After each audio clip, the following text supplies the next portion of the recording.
ছাত্ৰ পৰিষদ কলিয়াবৰ জিলা সমিতি এটি সজাতি দল আহি আজি হাতীমুৰা মাথাউৰিটোৰ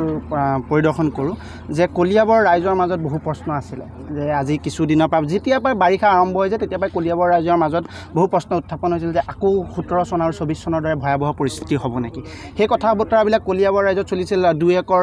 এটা এনেধৰণৰ কথা ওলাইছিল যে ভুৱা প্ৰচাৰ চলাই আছে এনেধৰণৰ কথা গতিকে আমি এটি সজাতি দল আহি ইয়াত আজি উপস্থিত হ'লোঁ গতিকে মাথাউৰিটো চালোঁ আৰু যি কৰ্তৃপক্ষ আছে বিভাগীয় কৰ্তৃপক্ষ এই বিষয়ৰ লগত জড়িত তেওঁলোকৰ লগত আমি আলোচনা কৰিলোঁ গোটেই কথাখিনি বুজিবলৈ চেষ্টা কৰিলোঁ এতিয়া তেওঁলোকে কৈছে যে কণ্টিনিউৱাছলি 3-4 দিন বৰষুণ দিয়াৰ কাৰণে মাথাউৰিটো কিছু অংশ মাটি খহি গৈছে বুলি কৈছে কিন্তু যোন নদীৰ দিশৰ পৰা কোনো ধৰণৰ পানী এতিয়ালৈকে এইটো দিশত অহা নাই বুলি তেওঁলোকে আমাক কৈছে গতিকে আমি তেওঁলোকক প্ৰশ্ন কৰিলোঁ যে আপোনালোকে প্ৰতিশ্ৰুতি দিব পাৰিবনে তেওঁলোকে কৈছে প্ৰকৃতিৰ কথা ক'ব নোৱাৰি কিন্তু তেওঁলোকে আমাক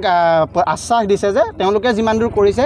বানপানী হ'ব নালাগে বুলি তেনেকুৱা ধৰণৰ বা পানী বাগৰি আহিব বা পানী নিগৰি আহিব নালাগে বুলি তেওঁলোকে আমাক প্ৰতিশ্ৰুতি দিছে কিন্তু কিছুমান কথা কিছুমান বিষয়া যেতিয়া কিছুমান দায়িত্বত থাকে তেওঁলোকৰ কিছুমান চিন্তাধাৰা তেওঁলোকৰ কাম কৰাৰ যি ধৰণ বা কথা কোৱা শৈলী সেই কিছু কথাই কিন্তু ৰাজহুৱা জীৱনত কিছুমান ক্ষতি কৰিব পাৰে গতিকে আমি সেই কথা বতৰাবিলাকে আমি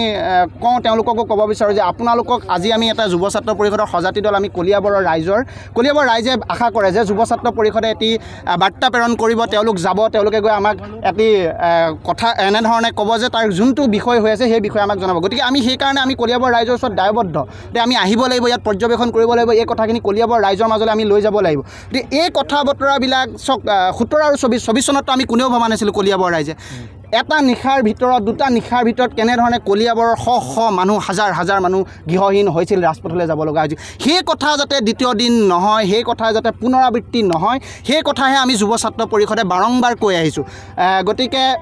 17 চন আৰু 24 চনৰ দৰে কোনো ধৰণৰ পৰিস্থিতি নহওক সেয়া আমি আহ্বান জনাইছোঁ আৰু কলিয়াবৰ স্থানীয় বিধায়কগৰাকীয়ে যোৱাবাৰ দেখিছে 24 চনত বানপানী হোৱাৰ পিছত তেওঁৰ ৰাইজৰ সন্মুখীন সহজে হ'ব পৰা নাছিল গতিকে এইবাৰ যদি কোনোবা কাৰণত তেনেধৰণে পানী হ'বলৈ হয় তেওঁ এবাৰ নিজেও চিন্তা কৰক যে তেওঁ ৰাইজৰ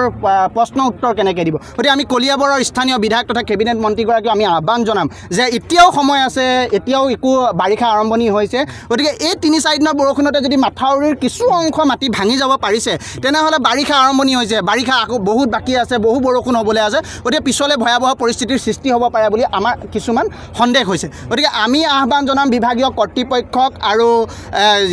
স্থানীয় বিধায়কগৰাকীক যে এতিয়াও সময় আছে আপোনালোকে অত্যাধুনিক বৈজ্ঞানিক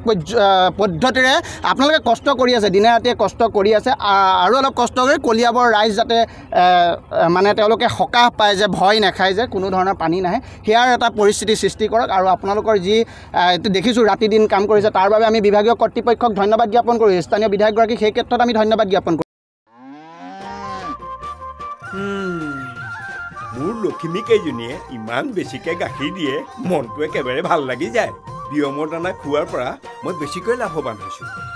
আপোনালোকেও বিয়মৰ দানা খুৱাওক আৰু এইটো বেছিকৈ লাভ কৰক